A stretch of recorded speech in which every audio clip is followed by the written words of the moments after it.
Hi, Randy Crabtree, host of the Unique CPA podcast and partner at Tri-Merit Specialty Tax Professionals. Here recording another session at the Bridging the Gap conference. Today my guest is Jody Grunden. Jody, thanks for sitting down. You bet, Randy. It's been a pleasure. We've had a lot of fun here, that's for sure. Just curious, any thoughts on the conference so far that you're interested to share, or it's just been awful? Well, outside of just being awful, it's very, very unique for sure. Definitely a high energy, a lot of great people. It's like a star-studded cast you've got here, which is pretty amazing.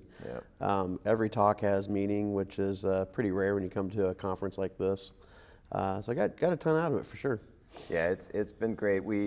I honestly, going into this, I was like, okay, how are we going to be different? How are we going to make this a unique experience?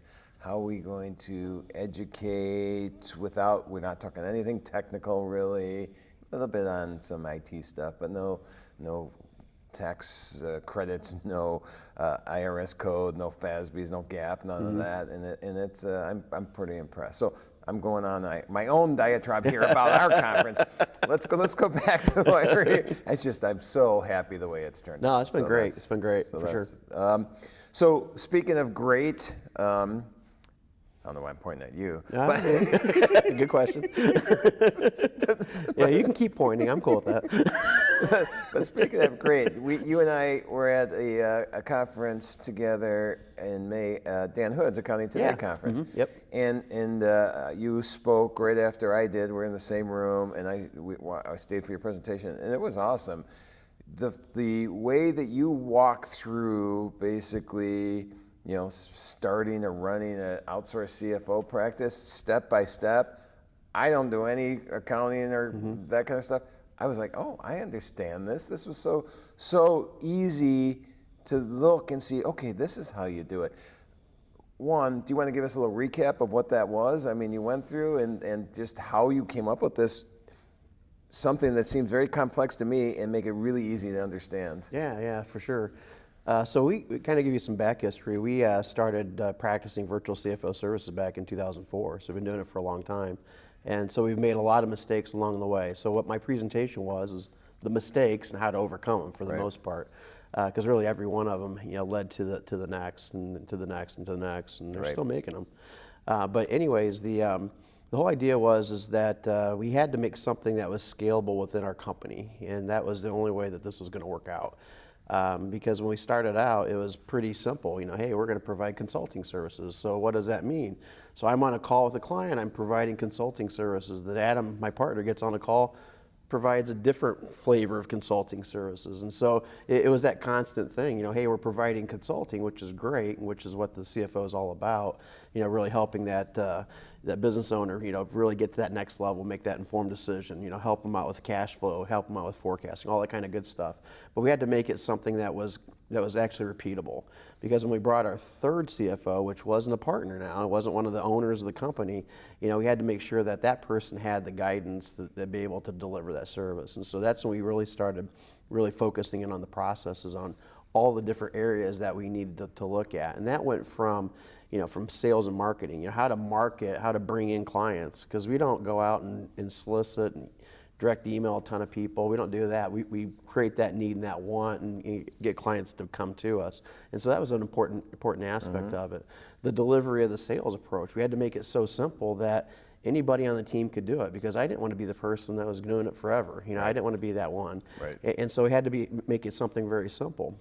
So simple that they could sell a $90,000 deal and not think twice about it, or a $150,000 deal, or a 30. So we're talking real money, and we had to make it so it was very easy for them to do it. But it was also make it so that if I'm delivering that sales approach, I'm selling, and we got 3 different people from the company. We're all selling it for the same dollar amount. The same. It wasn't varied because of the person that was behind the scenes type of thing. And so everything had to be a repeatable process. And so that talk was really about our entire journey and how we made everything repeatable, how we made everything so that anybody coming in could do that position. If I was no longer going to be doing any of the virtual CFO stuff, which I haven't been doing for a while, I could bring somebody in and teach them how I did it. Right. 80% of it's process, 20% of it's snowflakey, giving them the opportunity to deviate, be themselves. But it was that simple process, and so we had to make that again so that we could actually do it. And then when we started becoming successful, which took years. I mean, it wasn't overnight. It took us 10 years plus to become successful at it, and about out of business many different times throughout that process. No profit margins really throughout that process. And it wasn't until we actually got everything together and really started focusing on verticals and really started working hard and bringing more people in and really fine-tuning that process did we see the profits. And that's kind of where it went. So growing at about a pace of doubling our size every 3 years, which we did that from 2010 all the way, and currently still on that trajectory.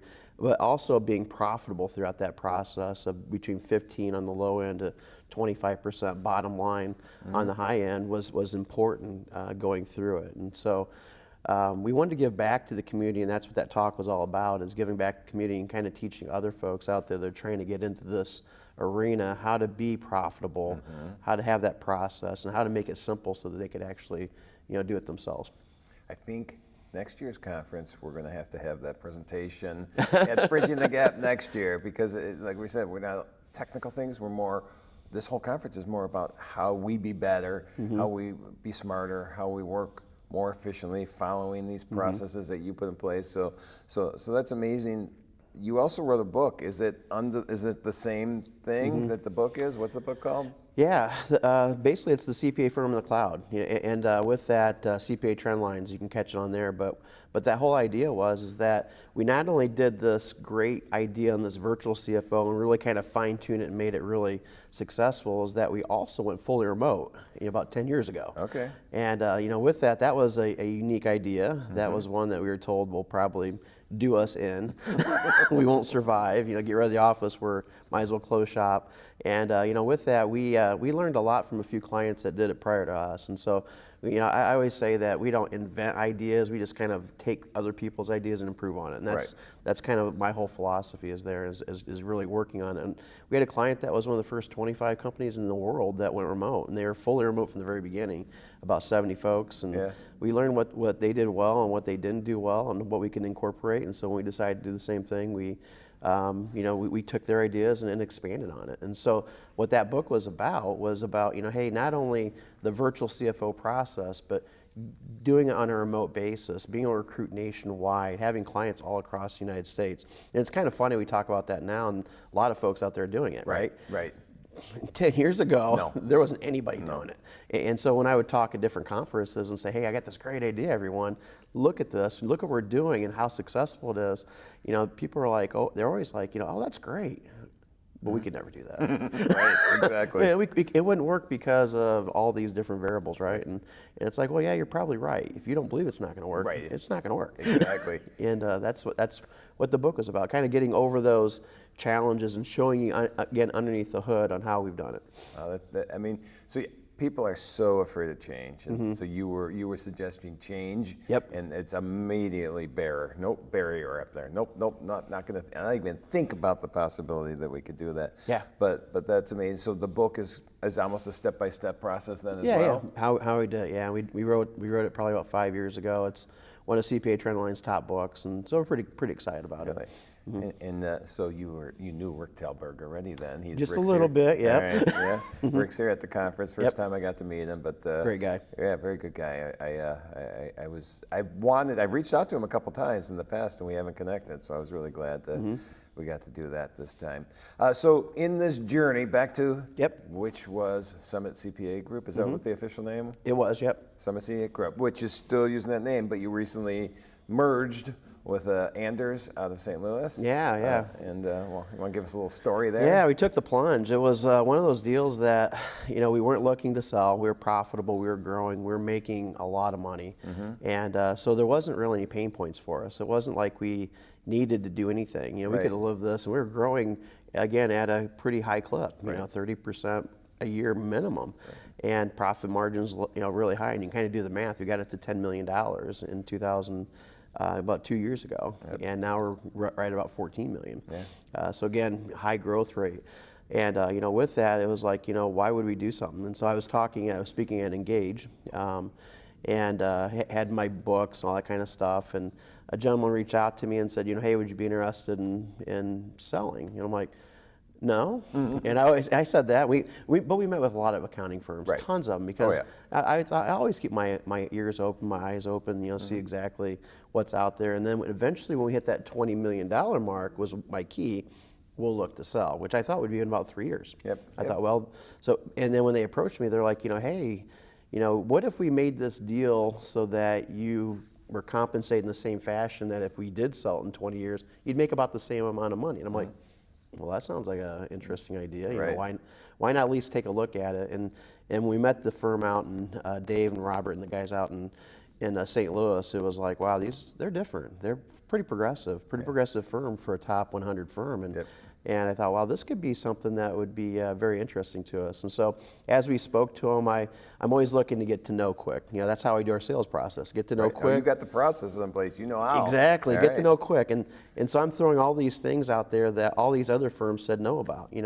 Know about, hey, here's how we want the payout to be. Part of it down right away, in 5 years the rest. Here's what the salary needs to be. Here's what my team needs. My team needs to come in as a unit. They can't be broken up into parts, bits and pieces. I had to get buy-in from everybody. Our compensation program is super different, and they had to be able to bring that in there. Marketing, super different. We bring people in versus a traditional accounting firm. So there's a lot of things that were different about it. And with that, I'm like, and we also gave our directors any veto power. So we have 5 directors. Any one of them said no, it was no. And so we went through that process. I was thinking there's no way this is going to ever happen. Didn't really consider it until about 3 months in. I thought, well, maybe this is going to happen. And we started getting serious about it. And so we brought the folks out in St. Louis, and our directors loved it. Like, wow, this seems pretty cool. Nice. There was only one hesitation, and with that, we overcame that on the trip back to our homes, that type of thing. Because we all rode in a big, huge van, big party van. Yeah, wow, yeah, it's cool. kind of cool. Yeah, we rented a party van to take us to to the airport and all that kind of stuff, and it was pretty neat and a great experience. And so then, about six months total from start to finish, we merged with Anders, and again, it was one of those deals that it was pretty surreal, because 6 months ago I wasn't even considering it. And really 3 months before that, I wasn't considering it. And then I'm like, what's going on here? And then boom, it happened, and it was a great choice. It was definitely a great choice. They held to their word. Their partners are awesome. I told Robert, the managing partner, just a few weeks ago, that the partner group's by far top notch. No issues at all. Love them. They're really accepting of what we've done, and that was my biggest fear. We'd get in, and then we'd have a lot of pushback, because we are so different. Yeah, I'm just wondering, are they going to be trying to implement some of the processes you have in place for the rest of the practice? I think that would be interesting to see. Yeah, we'll see. Time will tell on that. We'll see. The one thing is that we're fully remote, and so now we're hybrid, because now we're part of a bigger organization. And so they're learning a lot of things that we do now with the team retreats, and how to deal with how to really deal with people outside of the office, how to recruit nationally. All those things they're really learning from. With our compensation model, which is super unique, where we actually give we compensate people based on the book of business. And so they get a national average on what their base pay is. And so if they're an accountant, they're $60,000, that's what they come in at. And then we look at the Robert Half studies of the world and all those things, and we look and say, hey, what's the top line there? And we say, you know what, that's going to be our top line. And so if they reach a certain book of business that we provide to them and they manage effectively, well, then they get compensated a variable comp every month based on that size. And so what that did, it made everybody equal. And so if you were with us for 2 years or 12 years, didn't really care where you came from. You could be from Texas or Indiana. You could be black or white. It made no difference. There was no women, men variable. It was just like, hey, here's your book of business. If you want to manage it, great. If you don't want it, then that's fine too. And it gave people the autonomy to make a choice, which was something they'd never had before in really many jobs, to be able to say no. Can you imagine saying, hey, here's your next client? No, I'm good. I've got enough. It's like, okay, well, that's cool. Or, hey, give me more, because I really want to make more, and that's cool too. What it did was kind of the weird part about it. It made a unique benefit. We had a lady that pregnant, going through all that, decide, hey, the pregnancy is kind of tough. Can you lower my load? And then boom, we lowered her load. Her variable comp came down. She was cool with it. Went through the pregnancy, came out of it, and said, you know what? I still want to keep it low. She kept it low, and then all of a sudden it's like, boom, hey, I'm ready to go. And it's like, okay, here's your clients. And it wasn't this big HR issue. It was just simply, it scaled. But what happened was the kind of the funny part about that is she got that load, and she said, no, I really want to scale back. Okay. And it allowed her to bring it back. And so it was just that autonomy. And I thought, things like that was going to be a tough thing for Anders to absorb. Yeah. And so far they're doing pretty well. Now, introducing it to the new team is kind of tough because when there's a trust factor there. A new sheriff comes into town, you got the trust factor, and the new team's still looking for ways to poke holes at it. What's the real reason you're doing it? Exactly. Not the reason that we intended it for, is to give that autonomy and give that, Right. just kind of that uniqueness. And so I think once they get through the initial, because we just implemented, once they get through the initial 6 months, I think we'll have everybody on board. We'll probably lose one or two because of the change. Right. People don't like change, but even for the better, which is kind of strange in a lot of ways. Oh, I'm sure. But I love hearing those stories. I love hearing where people doing things different, where they're giving people freedom to make choices for themselves and be themselves. So well, this has been awesome. I really appreciate you. I mean, I love hearing the story. I've heard bits and pieces before as well, and the way you've done things. So I really appreciate you being here. Appreciate you being part of the conference as well. Thanks for having me. And next year we will get you on the speaking. It was too last second this year, so next year we'll do it. Thanks again for being here. Yeah, thanks, Randy. You got it.